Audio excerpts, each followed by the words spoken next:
ठरलं तर मग या मालिकेच्या येणाऱ्या भागामध्ये आता स्वतः इकडे सायली खूप मोठा निर्णय घेणार आहे आणि स्वतः वेश बदलत प्रियाचा पुरावा शोधणार आहे आणि जो पुरावा शोधायला ती चाललेली आहे त्याच्या व्यतिरिक्त वेगळाच पुरावा तिला भेटलाय की ती मुळातच तन्वी नाहीये आणि ती फसवणूक करती आहे. ॲक्च्युली सायली शोधायला निघालेली आहे खुनाचा पुरावा की खुनाच्या रात्री प्रिया काय खोट बोलत होती, पण तिच्या समोर आलेला तो भयंकर पुरावा काय आहे की ज्याच्यामुळे ती स्वतः सायली ना म्हणजे ती तन्वी नाहीच आहे हे सत्य समोर आले. नक्की पाहूया.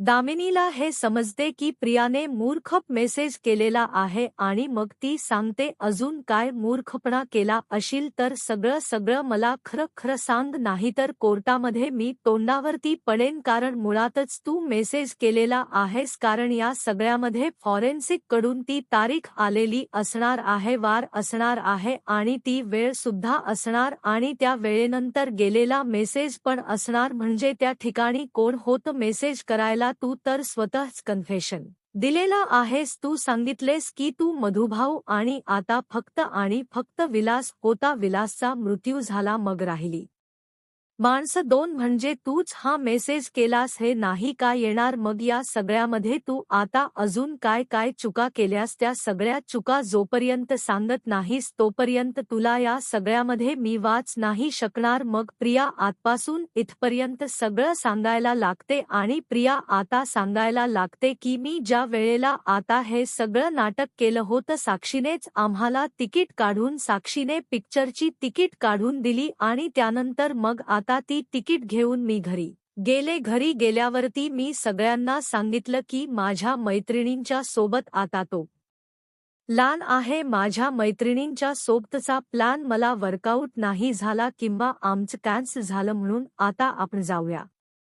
यावरती दामिनी म्हणते अच्छा ही तुमची दुसरी चोक कळते का तुम्हाला? तर तिकीट कशी काढली होती? यावरती ती सांगते तिकीट साक्षीने ऑनलाईन काढली होती. यावरती आता इकडे दामिनी सांगते म्हणजे तुला काय वाटते की या सगळ्यामध्ये आता त्याला कळलं नसेल की ही तिकीट तुला साक्षीने दिलेत? ही दुसरी चुकी अजून काय? बोल आता. यावरती प्रिया सांगायला लागते त्याच्या तिकीट काढल्यानंतर मी आणि विलास सोबत आलो, मी आणि विलास मध्ये सोबत गेलो आणि त्यानंतर मागून साक्षी आली. साक्षी आल्यानंतर तिकडे आता शोधाशोध सगळी सुरू झाली, पण मधुभाऊ कसे ते लवकर कडमडले आणि मग त्यानंतर झटापटी सुरू झाली. झटापटी सुरू झाल्यावरती साक्षीने बंदूक काढली. बंदूक काढत असताना साक्षीने मधुभाऊती निशाणा धरला, पण त्यांनी आता रोखारोखी केली आणि त्यामुळे आता विलासला गोळी लागली.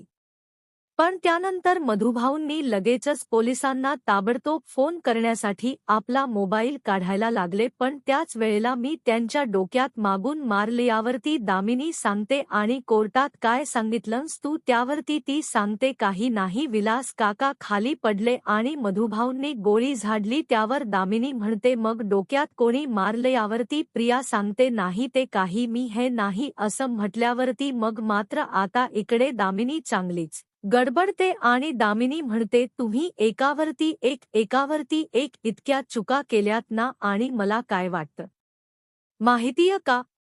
या सगळ्यामध्ये आता अर्जुनच्या हे लक्षात नाही आलंय. हीच गोष्ट मला मोठी नवलाची वाटते. अर्जुनला या सगळ्यांमध्ये कसं अजून हे कळलं नाही किंवा कोर्टामध्ये हे अजून निघालं कसं नाही. खूप मोठा गोंधळ झालेला आहे आणि आता हा गोंधळ कसा निस्तरायचा? म्हणजे मुळातच तू आणि साक्षी या खुनाच्या आधी भेटत असाल ना? यावरती ती सांगते हो आम्ही भेटायचो. दामिनी सांगते झालं म्हणजे कल्याण, तुम्ही आधी भेटायचात याचा अर्थ हा होतो की तुम्ही दोघी आधीपासून एकमेकींना ओळखताय आणि त्यानंतर मग तुमची साक्ष काही ग्राह्य धरली जाणारच नाहीये. यावरती मग आता प्रिया सांगायला लागते मग आता काय करायचं त्या? तोपर्यंत इकडे आता जून फोन लावत असतो रविराजांना, म्हणजे सिनियर, मला तुझ्याकडून ही अपेक्षा नव्हती. जर का तुला आता मला चौकशीला फक्त एकट्याला नाही म्हणायचं होतं तर तसं म्हणायचं होतच ना. आणि तू एक विचार कर की या सगळ्यामध्ये आता मी तन्वीची चौकशी काही वेगळी करणार होतं का. यावर रविराज म्हणतात, हे बघ, तू काळजी करू नकोस, तू आता सायकटिस्ट हे पाठवलेस ना तर तू सायक समोर कर. त्यावरती अर्जुन म्हणतो, मुळातच प्रश्न चौकशीचा नाहीच आहे, तू नकार दिलास त्याचा. मला तन्वीकडून ही अपेक्षा होती की तन्वी नक्कीच हे सगळं करू शकते, पण मला तुझ्याकडून अजिबात ही अपेक्षा नव्हती आणि म्हणून मला वाईट वाटलं. यावरती रविराज म्हणतात, हे बघ तन्वी मला म्हटली की मी दामिनीकडे चौकशीला तयार आहे. यावरती अर्जुन म्हणतो, अच्छा, मग ती चौकशी झाली का. यावरती रविराज म्हणतात, बिलकुल नाही, चौकशी तर काही झालेली नाहीय. कारण तिला ज्या वेळेला तन्वीने एखाद दुसरं वाक्य बोलली तेव्हाच तन्वी खरी आहे ही गोष्ट समजल्यामुळे मग मात्र आता पुढचं काही झालंच नाही असं म्हटल्यावरती मग आता अर्जुनला डाऊट येतो, काहीतरी गडबड आहे. दामिनी चौकशी करत नाहीये की आता सिनियरच्या समोर करत नाहीये.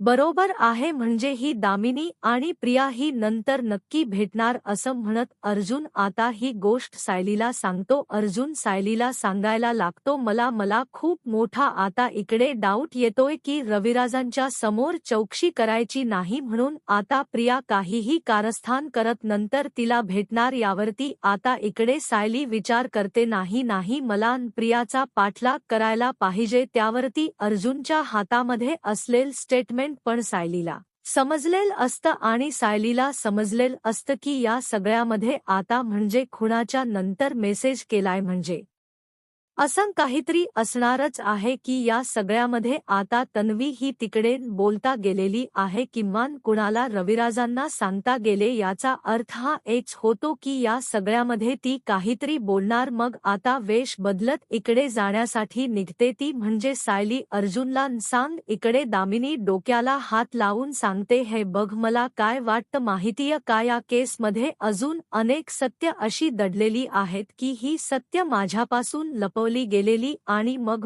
मी या सगळ्याची आता शहानिशा करणार आहे, ती फक्त आणि फक्त शिखरेंच्या समोर. आत्ताच्या आत्ता शिखरेंच या समोर चल आणि त्यांच्याकडेच आपण आता बोलणं करूया, कळते का मूर्ख मुली. कारण ते आणि तू दोघं मिळून जे काही सत्य आहे ते सत्य तुम्ही मला सांगाल असं म्हटल्यावरती मग आता इकडे प्रिया, दामिनी आणि आता दोघीजणी शिक्यांच्या इकडे. तोपर्यंत आता सायली विचार करते, काहीही झालं तरीसुद्धा मला प्रियाचा पाठलाग करायलाच पाहिजे असं म्हणत ती आता दामिनीच्या खरंतर ऑफिसला जायला निघते. जेव्हा ती दामिनीच्या ऑफिसला जाते त्यावेळेला ती पाहते की दामिनीच्या ऑफिसमध्ये तिकडे गेल्यावरती तिला एक गोष्ट लक्षात येते की प्रिया आणि दामिनी या दोघीजणी कुठेतरी चालल्यात.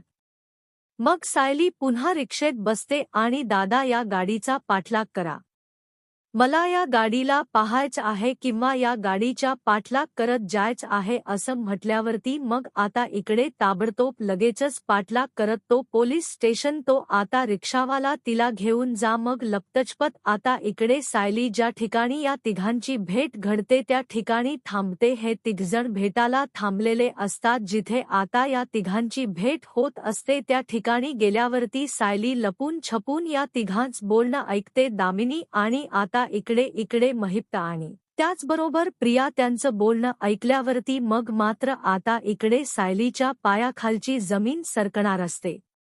सायलीला जे सत्य